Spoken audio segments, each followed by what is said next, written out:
Hey ladies, drop it down. We used to hide under the covers, staring at each other with careless melodies.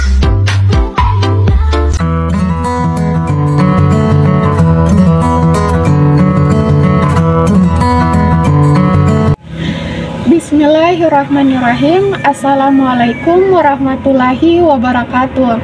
Perkenalkan, nama saya Dewi Pratiwi, NIM 215150110. Saya akan menjelaskan mengenai materi ritual dalam Islam. Ritual dalam Islam merupakan studi yang agak terbengkalai dalam ranah studi Islam. Padahal Islam sangat menekankan aspek ritual ini. Begitu penting aspek ritual ini, studi terfokuskan pada tema ini sebagai upaya memberikan penjelasan komprehensif dan konstruktif dari makna-makna yang sebenarnya. Penting dilakukan pada kajian ini adalah mengkonstruk sebuah perspektif baru dengan teori-teori modern sebagai terobosan studi tentang ritual Islam kontemporer. Assalamualaikum warahmatullahi wabarakatuh. Perkenalkan, nama saya Fitri Ramadhani Indar, NIM 215150009. Baiklah, saya akan melanjutkan materi yang telah dibacakan oleh teman saya. Ritual Islam. Ritual Islam adalah ekspresi atau doktrin Islam terhadap ajaran Islam, tetapi bukan berarti yang terakhir, baik secara logika maupun kronologis. Lebih dahulu dari yang pertama, keduanya saling menguatkan dalam proses penemuan dan disiplin agama yang menyatu.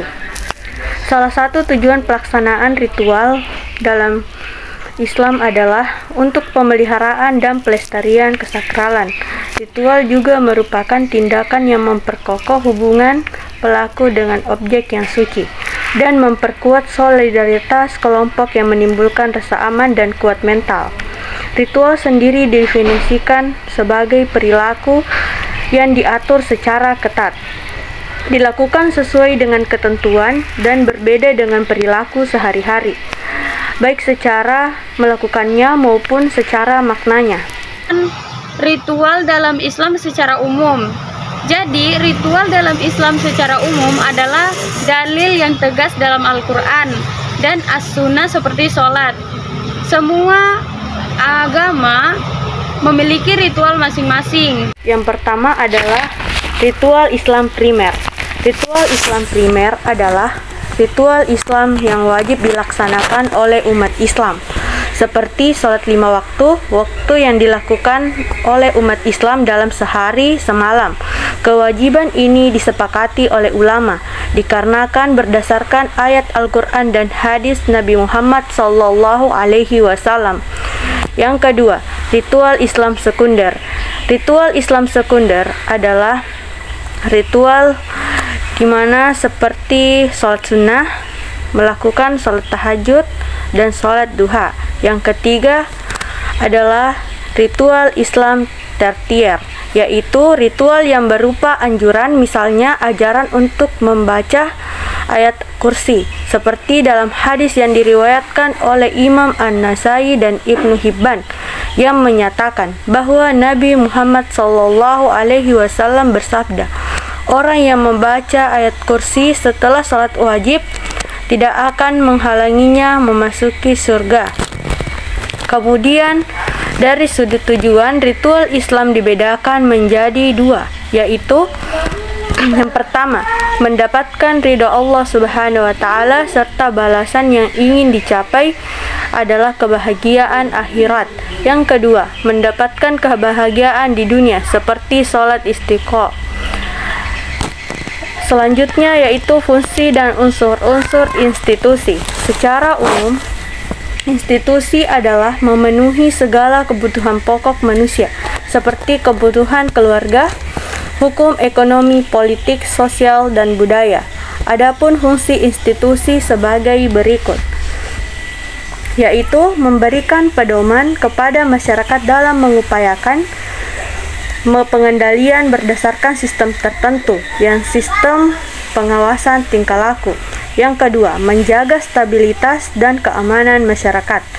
Yang ketiga, memberikan pedoman pada masyarakat tentang norma tingkah laku yang seharusnya dilakukan dalam memenuhi kebutuhan. Assalamualaikum warahmatullahi wabarakatuh. Perkenalkan, nama saya Asni, NIM 215150012. Baiklah, di sini saya akan memaparkan lanjutan materi dari rekan saya sebelumnya. Baik, langsung saja saya akan memaparkannya. Institusi. Belajar dari institusi dalam bahasa Inggris, institusi itu terdapat dua istilah yang mengacu pada pengertian institusi itu sendiri. Yang pertama institut, yang kedua institution. Institut itu sendiri memiliki arti yaitu sebagai sarana atau organisasi untuk mencapai tujuan tertentu. Sedangkan institution merupakan suatu sistem norma untuk memenuhi kebutuhan tertentu.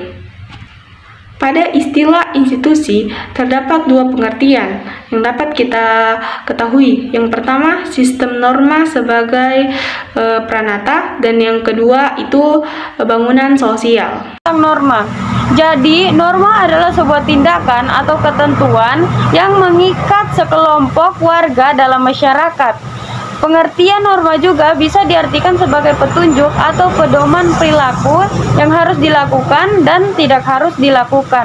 Norma juga terikat dalam beberapa sistem institusi, yaitu yang pertama sistem institusi dalam pendidikan, sistem institusi dalam dakwah, zakat, politik, dan lain-lain. Itulah tadi materi dari kelompok kami. Tak lupa pula saya ucapkan terima kasih kepada Ibu Fatimah Wali SHI MH selaku dosen pengajar di metode studi Islam. Sekian, wassalamualaikum warahmatullahi wabarakatuh.